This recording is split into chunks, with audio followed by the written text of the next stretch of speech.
ശ്രീ സലീം, ശ്രീ ജബ്ബാർ, ഇവിടെ RSS, SDPI, CPM, BJP എന്ന സംഘടനാ മേലങ്കികളൊക്കെ മാറ്റിയാൽ സലീം പറയുന്നത് വളരെ ശരിയാണ്. അത് നിഷ്ഠൂരമായി കൊല്ലപ്പെടുന്ന രണ്ട് മനുഷ്യരാണ്.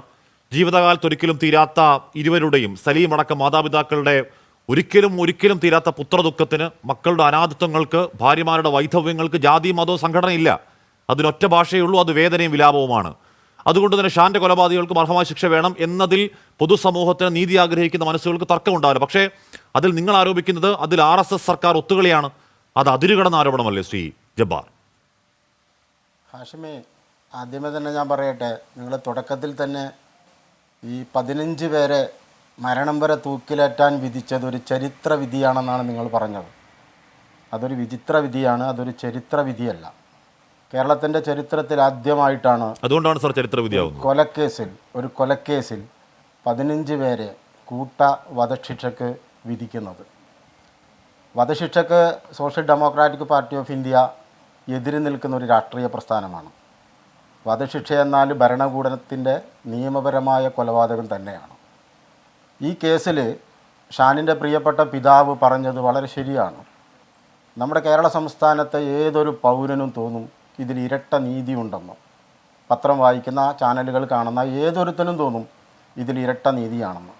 2021 ഡിസംബർ 18 ഞങ്ങളുടെ പാർട്ടിയുടെ 5 സംസ്ഥാന സെക്രട്ടറിമാരിൽ ഒരാളായ പ്രിയപ്പെട്ട ഷാൻ കൊല്ലപ്പെടുന്നത്.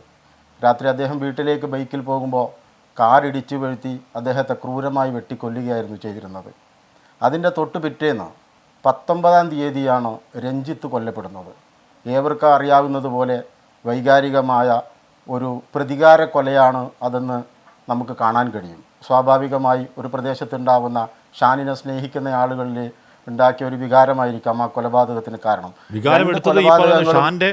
ഷാന്റെ വീട്ടിലിരിക്കുന്ന ഒരു വിധവയെ പോലെ, ഷാന്റെ വീട്ടിലിരിക്കുന്ന നേരത്തെ സലീം പറയുന്ന 13 വയസ്സും 7 വയസ്സും പ്രായമുള്ള 2 കുഞ്ഞുങ്ങളെ പോലെ ആ പ്രതികാരം അവിടെയും അനാഥത്വങ്ങൾ ഉണ്ടാക്കി, വൈധവ്യങ്ങൾ ഉണ്ടാക്കി. ആർക്ക് നേട്ടം?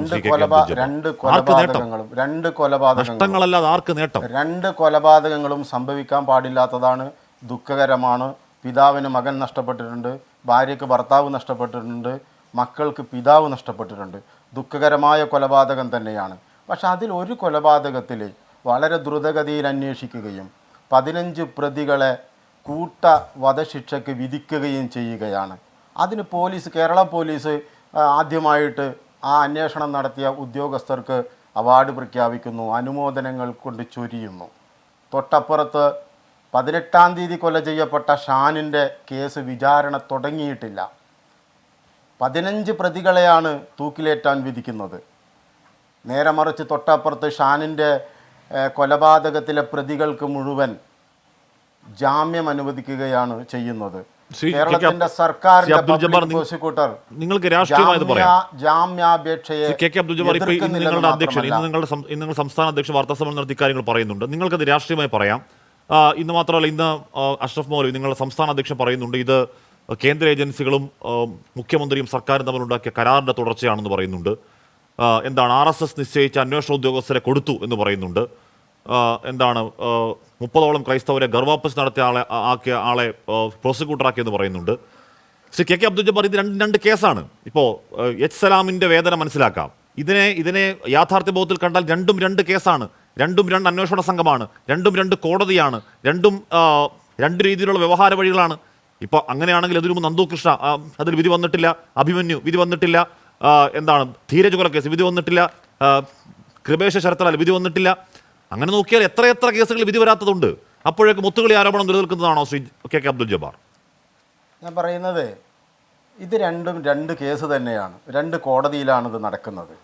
പക്ഷേ ഒന്ന് നടക്കുന്നത് 2021 ഡിസംബർ 18-നും മറ്റേത് 2021 ഡിസംബർ 19-നുമാണ്. ഒരു ദിവസത്തിൻ്റെ വ്യത്യാസത്തിൽ 2 കൊലപാതകങ്ങൾ നടക്കുന്നത്. കേരളത്തിലെ എല്ലാ മാധ്യമങ്ങൾക്കും അറിയാം ഈ 2 കൊലപാതകങ്ങൾ തമ്മിൽ ബന്ധമുണ്ടെന്നറിയാം. പക്ഷേ ഒരു കൊലപാതകത്തിലെ പ്രതികൾക്ക് ജാമ്യം അനുവദിക്കുകയും ജാമ്യം അനുവദിക്കുന്നതിൽ അതിൽ CPMകാരനെ കൊന്ന, SFIക്കാരനെ കൊന്ന കൊലപാതക കേസിൽ ശിക്ഷിക്കപ്പെട്ട ഒരു പ്രതി ഷാൻ കൊലപാതക കേസിലെ പ്രതിയാണ്. അദ്ദേഹത്തിന് പോലും ജാമ്യം അനുവദിച്ചിട്ടുണ്ട്. എന്നാൽ നേരെ മറിച്ച് രഞ്ജിത്ത് കൊലപാതകത്തിലെ കേസിലെ പ്രതികൾക്ക് ജാമ്യം നിഷേധിക്കുകയും അവരെ വിചാരണ തടവുകാരായി ജയിലിലിട്ട് വിചാരണ നടത്തുകയും പിന്നീട് വധശിക്ഷ വിധിക്കുകയുമാണ് ചെയ്യുന്നത്. ഇത് തീർച്ചയായിട്ടും ഇരട്ട നീതിയാണ്. കേരളത്തിൻ്റെ ഉന്നതരായ പോലീസ് ഉദ്യോഗസ്ഥർ രഞ്ജിത്ത് വധക്കേസിലെ അന്വേഷണ ഉദ്യോഗസ്ഥരെ അനുമോദിച്ചിട്ടുണ്ടല്ലോ. ഞാനൊന്ന് ചോദിക്കട്ടെ, ഈ അടുത്താണ് KU ബിജു എന്ന അബ്ദുൽ ജബ്ബാർ അത്രയും നിഷ്ഠൂരമായ കൊലപാതകമാണ്. അബ്ദുൽ ജബ്ബാർ അത്രയും നിഷ്ഠൂരമായ കൊലപാതകമാണ്. ഷാന്റെ കൊലപാതകം എത്രയും നിഷ്ഠൂരമാണോ അതിനേക്കാൾ കൂടുതൽ നിഷ്ഠൂരമായ കൊലപാതകമാണ്. വീട്ടിൽ കയറി കുഞ്ഞുങ്ങളുടെ കൺമുന്നിൽ എന്താണ് ഈ പറയുന്ന ജന്മകാലത്തൊന്നും അവരുടെ കണ്ണിൽ നിന്നും മായാത്ത രീതിയിലുള്ള ദൃശ്യങ്ങൾ സമ്മാനിച്ചാണ് ആ കൊലപാതകം ഉണ്ടായത്. അത് കോടതിയെ ബോധ്യപ്പെടുത്താൻ പ്രോസിക്യൂഷനായി. കോടതി ആ വിധി പ്രസ്താവത്തിൽ എങ്ങനെ ബോധ്യപ്പെട്ടു എന്ന് കൃത്യമായി എഴുതുന്നുണ്ടല്ലോ. ഇപ്പോ ഷാൻ വധക്കേസ് എന്തുകൊണ്ട് വിചാരണ വൈകുന്നു എന്ന ചോദ്യം പ്രസക്തമാണ്. പക്ഷെ അതുകൊണ്ട് ഇതിൽ ഒരു മെസ്സേജ് എന്ന നിലയ്ക്ക് കൂടി അതിന്റെ പരമാവധി ശിക്ഷ നൽകിക്കൂടാ എന്ന് വാദിക്കാൻ കഴിയുമോ ശ്രീ KK അബ്ദുൽ ജബ്ബാർ? ഹാഷിമി, 2 കൊലപാതകവും നിഷ്ഠൂരമാണ്. ഞാൻ പറയുന്നത് പോലീസിനെ അനുമോദിക്കുമ്പോൾ ഇപ്പോൾ ഏറ്റവും അടുത്താണ് KU ബിജു എന്ന കൊടുങ്ങല്ലൂർ ലോക്കൽ കമ്മിറ്റി അംഗവും DYFI നേതാവുമായ ഒരാൾ കൊല്ലപ്പെട്ട കേസിൽ 2008 ആ കേസ്. അന്ന് കോടിയേരി ബാലകൃഷ്ണനാണ് ആഭ്യന്തരമന്ത്രി. അന്ന് നടന്ന ഒരു കൊലപാതകത്തിൽ മുഴുവൻ പ്രതികളെയും 13 പ്രതികളെയാണ് RSSൻ്റെ പ്രതികളെയാണ് വെറുതെ വിടുന്നത്. അലംഭാവം കാണിച്ച പോലീസുകാരെ ശാസിക്കുകയോ ശിക്ഷിക്കുകയോ ചെയ്യുമോ നമ്മുടെ നാട്ടിൽ? അപ്പോൾ ഒരു പോലീസിൻ്റെ പക്ഷത്ത് നിന്ന് പിണറായിയുടെ ആഭ്യന്തര വകുപ്പിൽ നിന്ന് ഒരു അമിതാവേശം ഈ കേസിൽ കാണിക്കുന്നുണ്ട്. ഇതിൻ്റെ അന്വേഷണത്തിൻ്റെ ഭാഗമായി, രഞ്ജിത്തിൻ്റെ കേസിൻ്റെ അന്വേഷണത്തിൻ്റെ ഭാഗമായി നിങ്ങൾക്കെല്ലാം അറിയുന്നത് പോലെ ചില പ്രതികളെ ക്രൂരമായി മർദ്ദിച്ചിട്ടുണ്ട്. ചിലരെയൊക്കെ ജയ് ശ്രീറാം വിളിപ്പിച്ചിട്ടുണ്ട്. ഉത്തരേന്ത്യയിലൊക്കെ കേൾക്കുന്നത് പോലെ വീടുകൾ ചവിട്ടിപ്പൊളിച്ച ആളുകളെ അറസ്റ്റ് ചെയ്തിട്ടുണ്ട്. ഇത് ശരിക്കും ഒരു ഇരട്ട നീതിയാണ്. ഇത് കേരള പോലീസ് സംഘപരിവാരം പ്രതിസ്ഥാനത്ത് വരുന്ന കേസുകളിൽ കാണിക്കുന്ന അലംഭാവം ആഭ്യന്തര വകുപ്പ് ഗൗരവമായി ആലോചിക്കേണ്ടതാണ്.